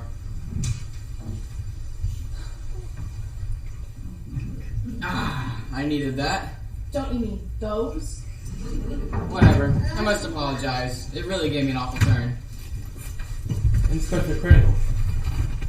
Yes, Mr. Draper? Why? I don't follow that. Why what? Why did you give an awful turn to see Edgar Hollister? Because... Oh, I see what you mean. I don't. What do you mean, Barry? Well, if I were to walk into a man's home and see the man of the house standing before me, I don't think I would go in sudden shock. As a matter of fact, that's just what I did, and I didn't. How was that again? Did come in, didn't go into shock. I must apologize. I can tell you why it gave me such an awful turn. If you must know, I had already convinced myself that Edgar Hollister was dead, murdered by person or persons unknown. So naturally, when I saw him, Of course. That makes splendid sense. Well, I suppose it might have that effect on a person. Might? What of your own fiancée? Didn't she faint? Mavis is right, darling. It was an awful shock, and I had only a suspicion that Daddy had met with foul play. Wait. What about Mrs. Hollister? Moaning and pacing around and then falling unconscious to the floor like a heap of wet wash. Nonsense. I was waiting by the telephone for some word from Susan, and I must have fallen asleep on the floor. On the telephone. Is there still somebody on the line? Hello? Reverend Smithers, how are you? Oh, I'm sorry to hear that. What woman? She said that to you? Yes, it must have been a shock. Said what? What woman? Shh! No, not you, Reverend. Well, yes, she was quite right about that. We decided to hold the wedding off until Susan's father was available. But he is, darling, he is. We saw him here just a moment ago. Susan, I hardly know how to tell you this, but that may not have been your father whom you saw. Yes, we'll surely let you know soon on what we decide. It'd be a shame to keep you waiting by the phone all night. Thank you. Give my love to the bridesmaids. Not my father, Inspector. But certainly I know my own father when I see him. The room was dark. You could have been mistaken. But why would anyone pretend to be Mr. Hollister? That's just what we don't know. But until we do, I'm afraid I'll have to take Susan into protective custody. But we didn't know that the imposter is dangerous. We don't know that he isn't. We don't even know that he is an imposter. And if it's her father, what has she to fear? Ah, but that's just the point. Edgar, remember, was just about to make an alteration in his will. Even if it is Edgar, do any of us really know how safe that is for Susan? Daddy would never harm a hair of my pretty little head. Of course not. Nevertheless, it's better to be safe than sad. Sorry? For what? Sad. What said? The word he said instead of sorry. Oh, sorry. That's better. Then what? Sad. Well, anybody would rather be sorry than sad. Safe than sad. Safe and sorry. Oh, shut up, all of you. I'm going to bed. And I'm going to take Susan into custody. Oh, very well, if you insist. I say, Mavis, if Daddy does show up, will you please tell him where I am? Oh, certainly. But exactly where will you be? The police station, I suppose? No, too dangerous. That's the first place a maniac would look. Then where? The local hospital? No, that's the second place a maniac would look. I wonder where the third could be. How about the church basement? Or the back room to a beauty parlor? Or the projection booth at the cinema. The butcher's shop? Or the dentist's office? The candy store! Oh, stop! Suppose we let the inspector let us know what he has in mind. Thank you. I intend to take Susan to the one place she can be perfectly safe. And where is that? My apartment. What? I say! How dare you? See here now. Properly chaperoned, of course. Oh, good. Now, what will we do next? I'm not sure. Let's see. But if you're going to take me to her apartment, who's going to chaperone? Why, Mrs. Hollister, of course. Oh, I should adore that. Where could Susan be safer than with me? Now, if you'll excuse me, I'll just go change into something more suitable for chaperoning. And I'll just bring the car around to the front. Suppose I make you lunch, Miss Susan. It could be a long and tiresome journey. Oh, there's no need, I'm happy to say. It's not that far at all. Oh, so you know where the inspector lives? Yes, we've all just come from one of our bungling amateur attempts to solve this case. Then where's that? It's a lovely little second floor flat on Sudbury Lane.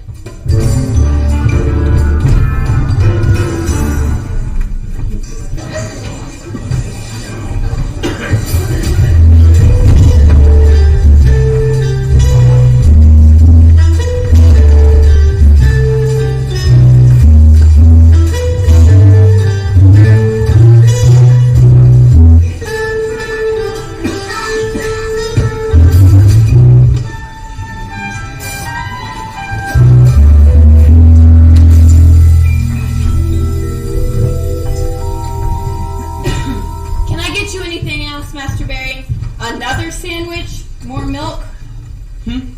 Oh, no thank you, Lottie. Lottie! No, you can toddle off to bed. I can't go off to bed, sir, until I'm locked up for the night. Oh, of course. Well, then, why don't you do so? Because, sir, you're still here. What? Oh my gracious. Do you know, I completely forgot I don't live here. That's what you get for making me feel at home. Well, I suppose I might as well go back into town and get some shut-eye. I'm certainly getting nowhere with my amateur detective. It's just, there was something about Inspector Crandall's face tonight. I can't put my finger on it. Well, no one likes a finger in the face, sir. No. I mean, something I didn't see there. What didn't you see? That's the problem. I can't remember. Although, it struck me quite forcefully at the time. It's odd, isn't it, sir? That we both know something strange is going on. Yet none of us can quite explain why we think so. Yes, that is disturbing. But I'll be damned. Oh! Darn. Oh! Dash. If I can make heads or tails of it all. Well, maybe if I sleep on it, some sort of solution will start to present itself. Thank you, and good night. Good night, sir. And do be careful going into town this late at night. There's no telling what kind of horrible creatures might be lurking in the fog with guns or knives and... Do you know, I was just wondering, I don't suppose you have a spare room where I might spend the night? Harmless Mrs. Hollister's. And Mrs. Susan's, of course. But I'm not sure if I should let you stay in one without permission. How would it be if I slept on the sofa? Uncomfortable. But I mean, if you tuck your arm behind your head and... Then it's settled. That's what I'll do. I don't suppose you could lend me a toothbrush? I'm sorry, sir. I don't brush my teeth. I wear dentures. Really?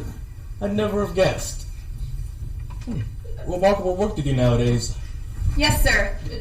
No one's quite what they seem with artificial enhancements. Why, you would never believe how perfectly natural looking were the wig and mustache of Mr. Hollister's. What's that you say? Wig and mustache? What do you mean? I mean, when he wore them, their falseness was almost undetectable. It was like it was his very own hair. But, damn it all, darn it all, dash it all. Why would Mr. Hollister wear a false mustache and wig? Solely for Miss Templeton's benefit, I believe. You mean Mavis? Yes, sir. He was afraid she may be a fortune hunter. But, so he wore the false hairpieces to discourage her? No, sir. Quite the reverse. I'm afraid I don't follow that lady. Lottie! Sorry. That's all right. Thank you. Don't mention it. Don't worry.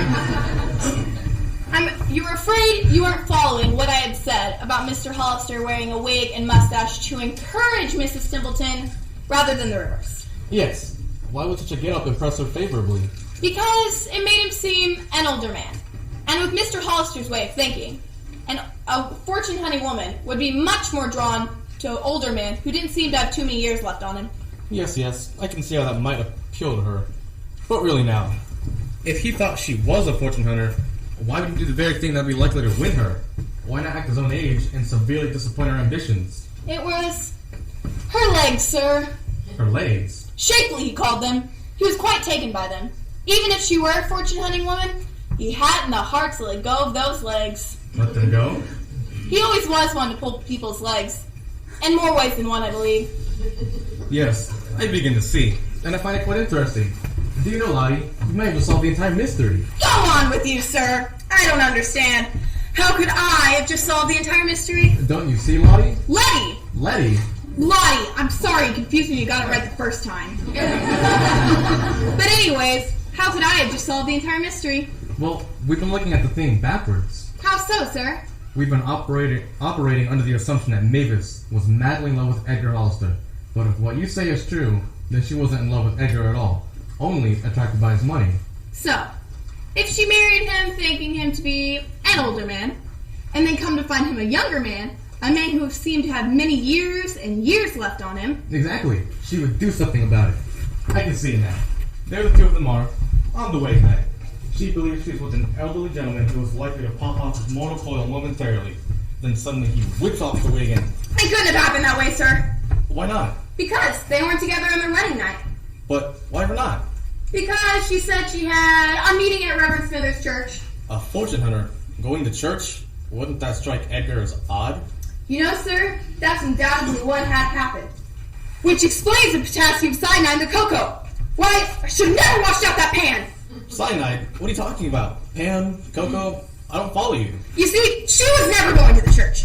She merely wished to be away from the house, so when the poison didn't work, she might be suspected of administering it. No, that can't be. Something's wrong here. If she put the poison into the cocoa before she went out, when has she then she must have already known Edgar was the old crock she pretended to be. But if she'd married him only that morning, when has she the time to discover the truth? She hadn't. Not on her own, at any rate. Then you think... Someone must have told her. Someone who knew Mr. Hollister's actual age. But that could have been anybody. Mr. Hollister was a well-known personage in his area. Susan said so. He must have been acquainted with people by the dozens who knew the truth. But Miss Templeton wasn't.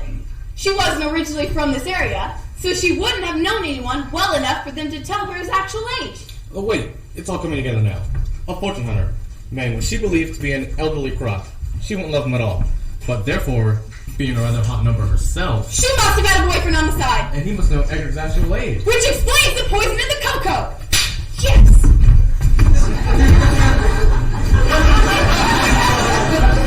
Oh wait, who is Mason's boyfriend? A man she really knows. There's a simple enough way to find that out. There is? There is if you understand women.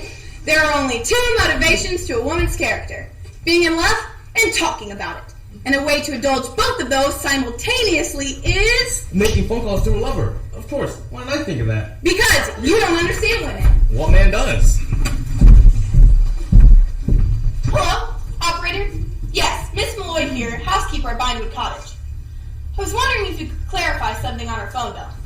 Yes, there's a number I don't recognize. It's been called quite frequently since Friday morning. Yes, that's the number. Can you tell me who it belongs to? Oh, what a pity. What's the matter? It's unlisted. Well, can you tell me the address of which the number originates? Yes? Are you quite sure?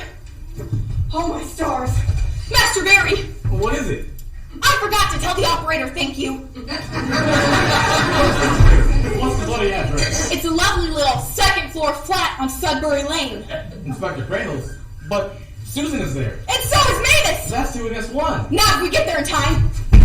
Come on! We have no time to lose! Where are we going? My bicycle! You can pedal and steer it all right on the handlebar! Barry, Lottie, I'm home. Are you there? Yoo-hoo! Anybody home? Oh my goodness, it's Constable Howard. Hold on, I'll get you out of there. There you are, all free again. That's why I came back, you know. I was just sitting down with Mavis to have a cup of cocoa at Inspector Crandall's second-floor flat on Sudbury Lane when I remembered I never let you out of the secret room. So I jumped up and took the runabout and drove back here. And, oh, it's not Constable Howard. Who are you? I'm your father. Oh, how vividly splendid! And here I thought you'd been done in. There's no time for that now. Mavis and the inspector are right behind you. Not physically, in time. They dare let you get away. I suspect they took the inspector's car. But why ever not, Daddy dearest? I don't understand. There's too much to tell and too little to do it in. Now, you must listen to exactly what I say and do precisely what I say. This time, the pistol won't be loaded with blanks. That pistol! Where did it come from? I thought Constable Howard had it down at the police station. And all in due time, my dear. Now I must hide myself, and I expect you won't give away my position when Mavis and her lover arrive. Daddy! Her lover! You don't mean Inspector James Crandall! I do. Now do you see the danger you're in? I can't say I do. In any case, I don't think it's very sporting of you to leave me here alone to face them. And unarmed! But you are not alone, and I am not unarmed. Now be quiet. I hear them coming.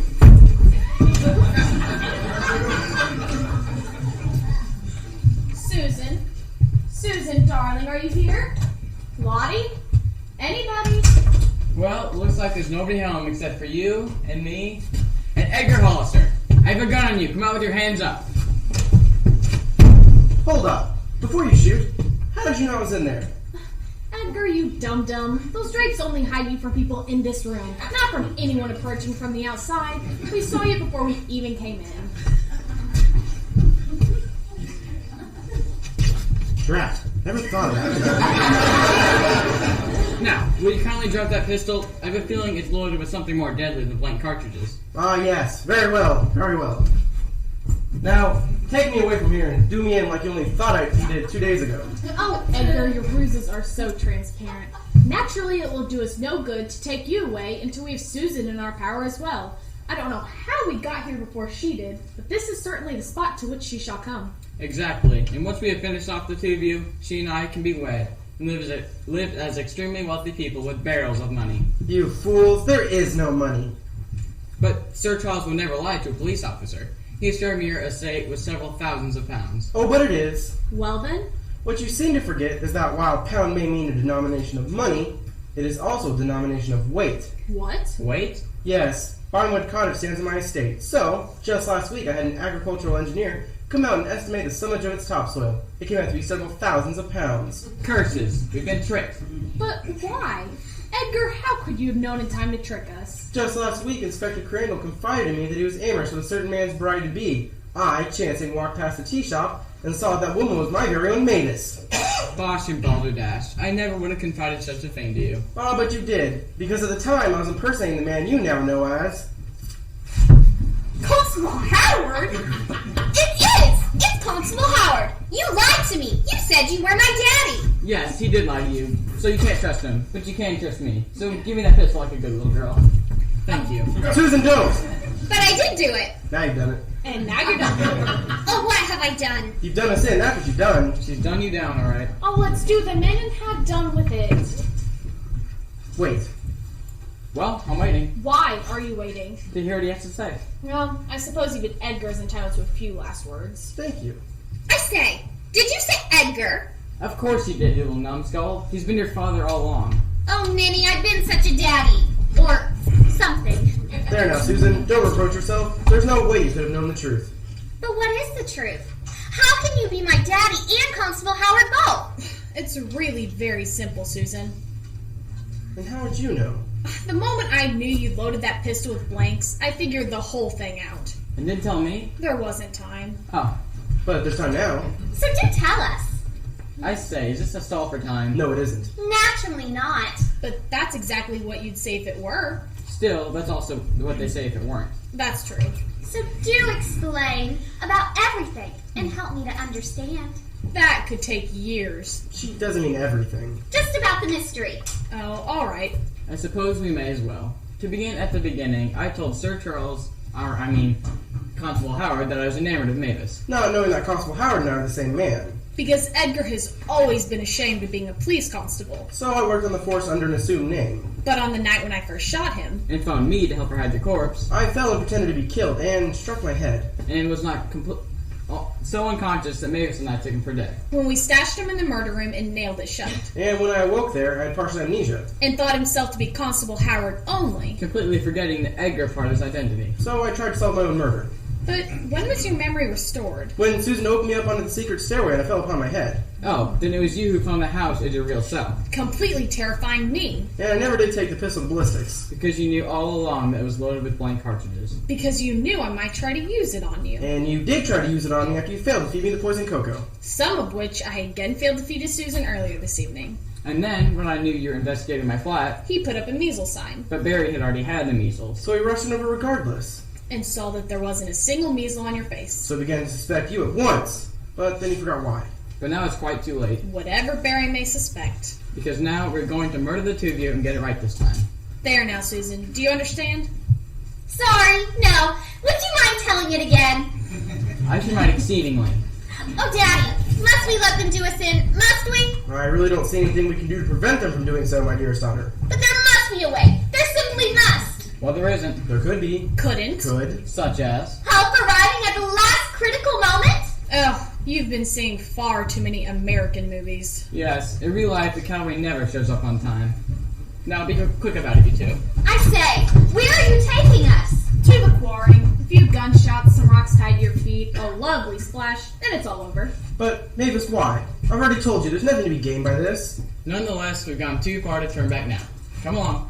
I suppose we should go with them, Susan. I expect so. Oh, but I say, it would have been so lovely if the cavalry had shown up. It's Barry! We're saved! Hardly. Stop. I have you covered. James, what shall we do? We can't fit them all into the car. Then we'll take both cars. No, that won't work. You need one person to drive and one to hold the gun. By Jove, she's right. What shall we do? We'll murder them now and then take them to the quarry. Thanks a lot, Susan. You're welcome, darling. Oh, shut up, you two, and stand there against the wall so that James can shoot you. I suppose you intend to start with the youngest. Oh no, you should really begin with the oldest. In any case, ladies first.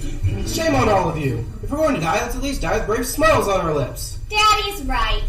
Did you say Daddy? But that's Constable Howard. That was just my name on the force. He's actually my father. Oh, I'm very pleased to make your acquaintance, sir. And now yours. You seem like a fine, upstanding young man. Well, he won't be standing up much longer. James, will you get on with it? Wait!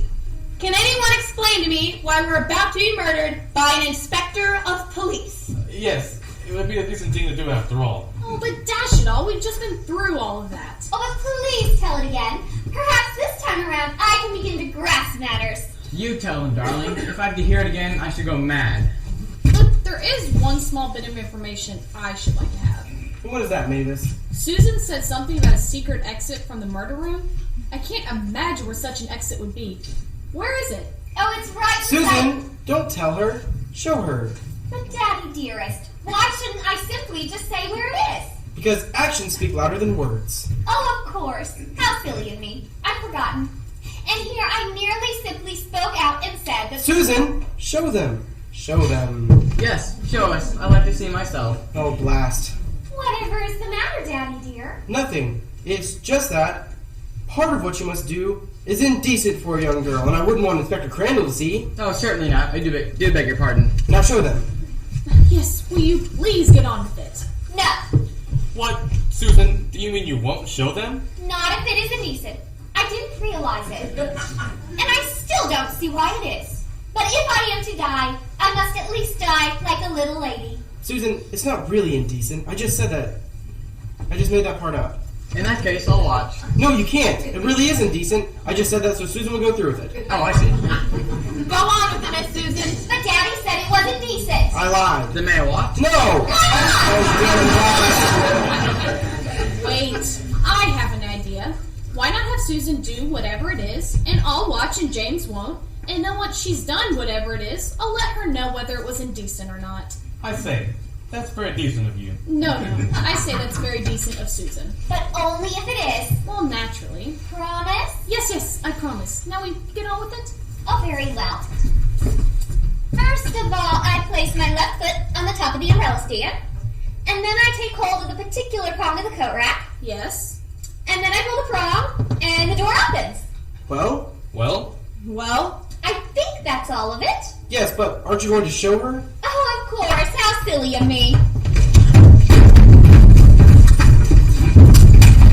Get the gun! Get the lights! Don't shoot, it's me! Oh, sorry, darling. Get the gun! Get the lights! Don't shoot at me! Sorry, darling. I say, Get the gun!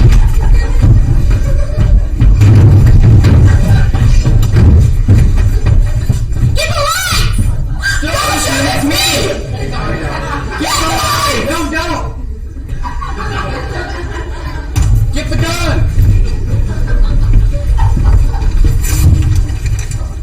Get the lights!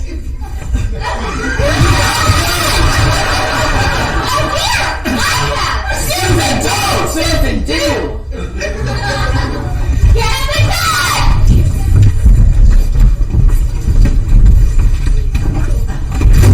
Get the lights!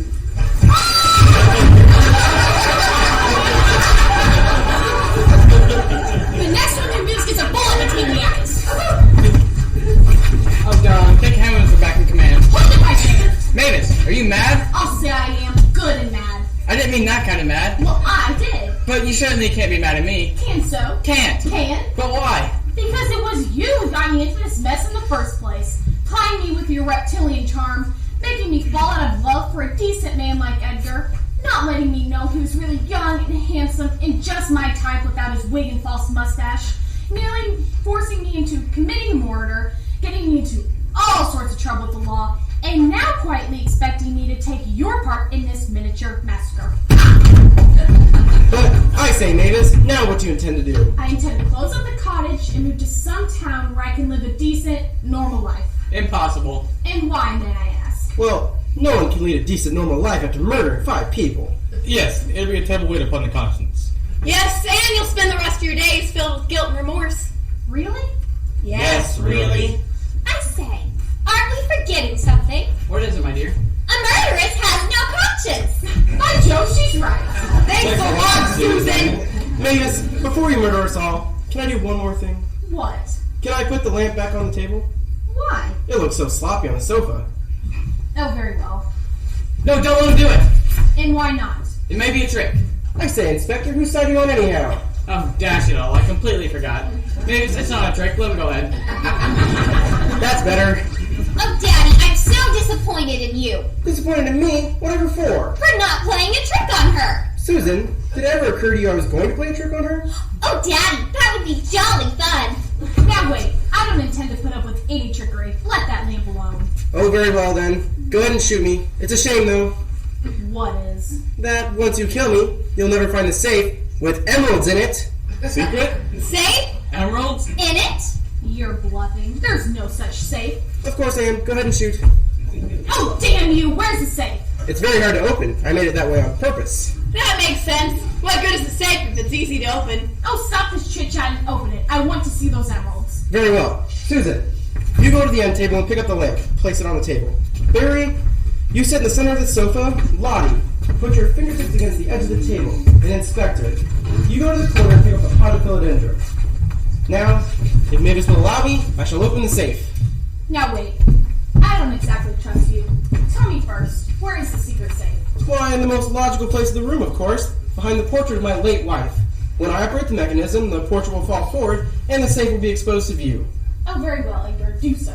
Thank you, my dear. Now, Susan, you take the lamp and hold it exactly 2 inches above the surface. Barry, And now what, Daddy dear? when I give the go, I would like for Barry to stand up, Lottie to push the table exactly 4 inches, and the Inspector to drop the philodendron. Has everyone got that? Yep, stop. All right, on my mark. Get set. Now. That's better. There's no safe, no emeralds, no nothing. Oh, Daddy, isn't it delicious? Your first wife took care of your second. Yes, I'd like to think that Lydia would have wanted it that way. Can I stop pushing on the table now? Oh, yes, certainly. You know, darling, we never did tell Reverend Smithers to call off our wedding. Do you mean, darling, that after all that's happened, you still want to go through with it? Yes, darling, I do. Good. Then that means you're as crazy as I am. Miss Susan, can I stand up for you?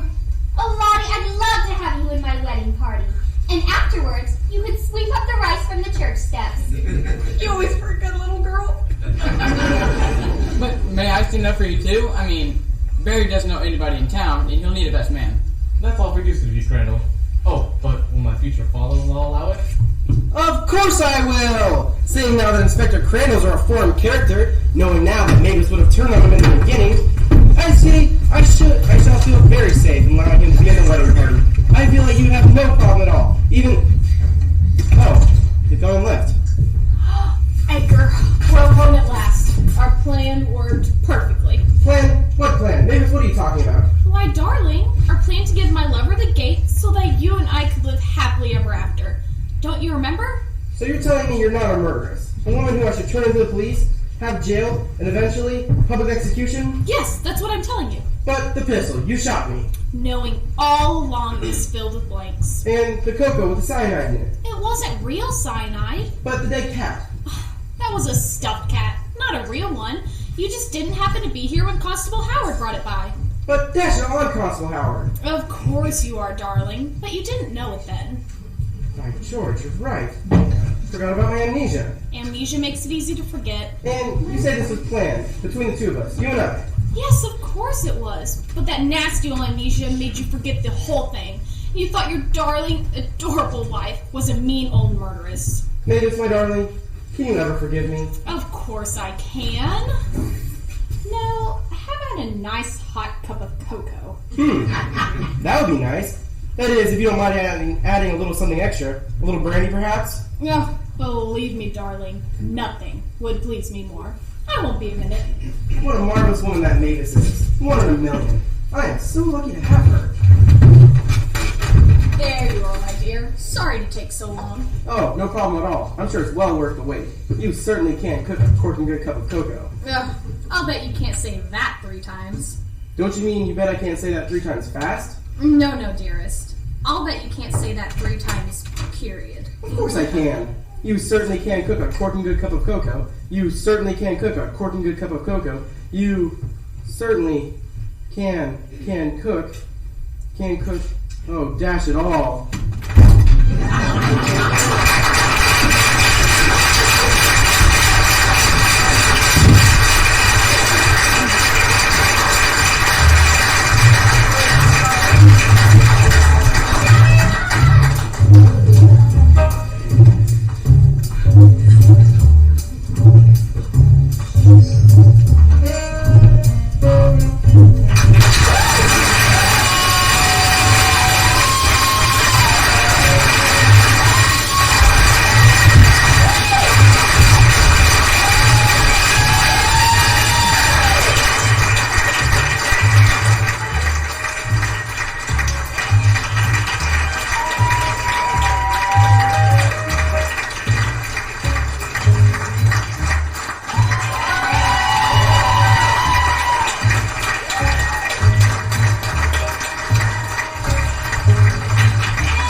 Alexis designed that.